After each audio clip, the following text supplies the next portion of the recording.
Hello everyone. आज का topic है राउल्ट लॉ। ठीक है, राउल्ट का नियम। राउल्ट कौन थे? राउल्ट एक फ्रांसीसी वैज्ञानिक थे जिन्होंने इस नियम का क्या किया, प्रतिपादन किया 1881 में। इन्होंने इस नियम का नाम दिया जिसे हम क्या कहते हैं, राउल्ट का नियम। इन्होंने इस नियम को ही बनाया था। ओके, चलिए स्टार्ट करते हैं।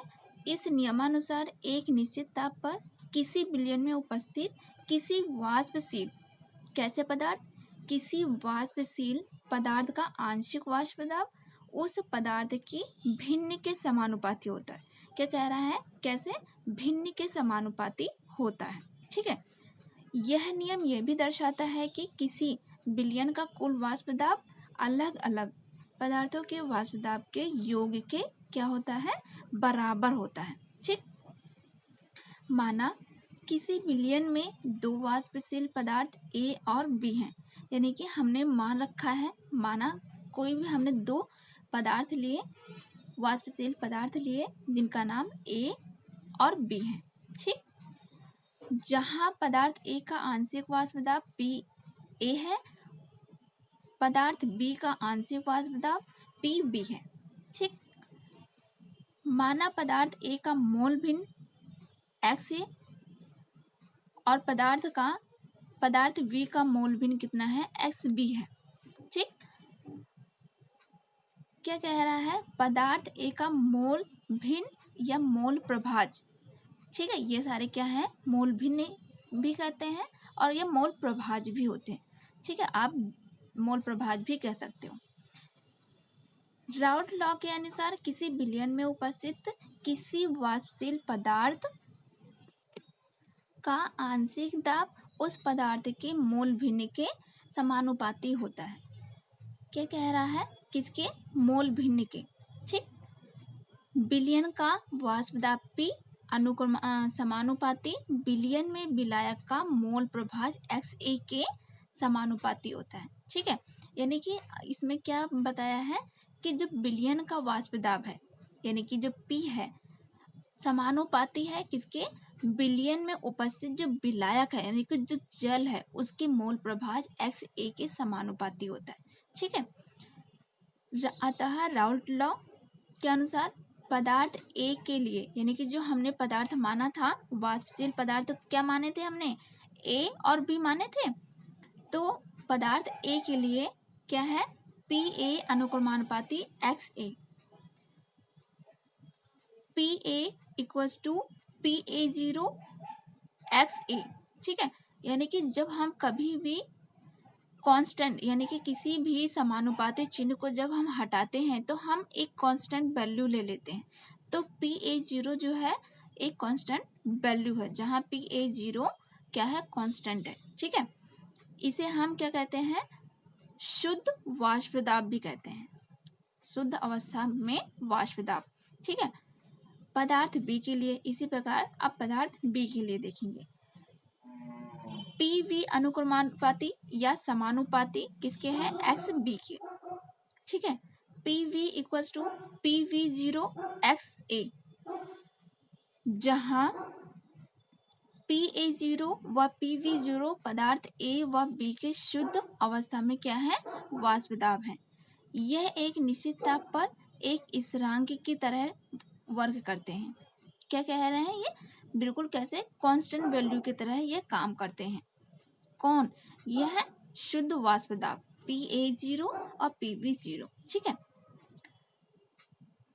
क्योंकि शुद्ध अवस्था में एक निश्चित ताप पर पदार्थों का वाष्प दाब स्थिर रहता है। क्या रहता है? स्थिर रहता है। इसलिए किसी भी विलयन का कुल वाष्प दाब सभी पदार्थों के वाष्प दाबों के क्या होता है? वाष्प दाबों के योग के बराबर होता है। क्या कह रहा है? यानी कि किसी भी विलयन का कुल वाष्प दाब उस पदार्थ के वाष्प दाब के योग के कैसा होता है? बराबर होता है।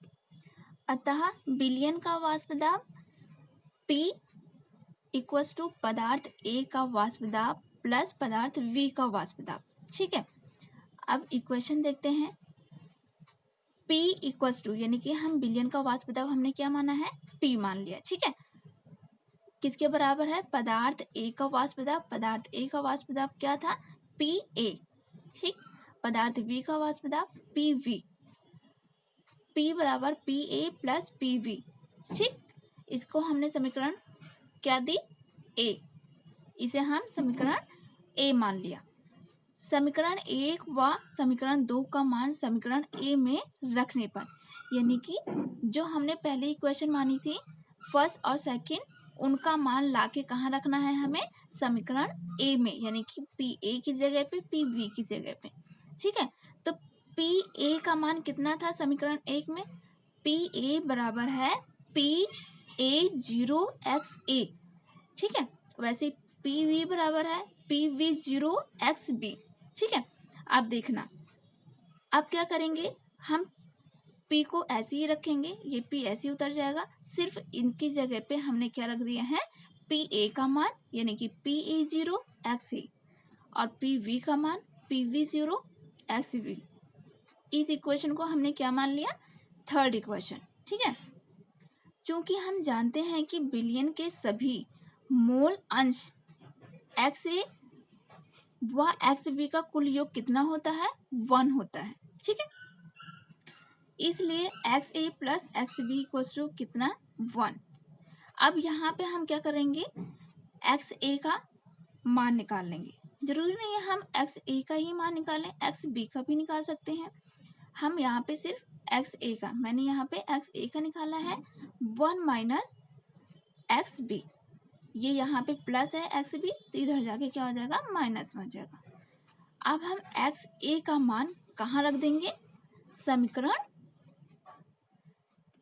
तीसरे में, ठीक है, यानी कि थर्ड वाली इक्वेशन में, थर्ड वाली समीकरण में रखेंगे।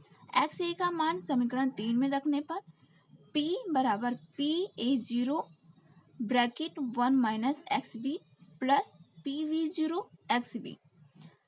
अब इसको हम क्या कर लेंगे? इस ब्रैकेट को ओपन कर लेंगे, तो क्या आ जाएगा?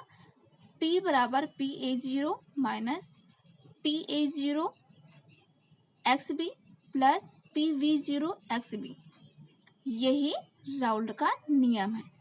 आई होप कि आपको ये समझ में आया होगा। ये वीडियो आपको अच्छी लगी हो तो इसे लाइक शेयर एंड सब्सक्राइब करें। Okay, thank you so much.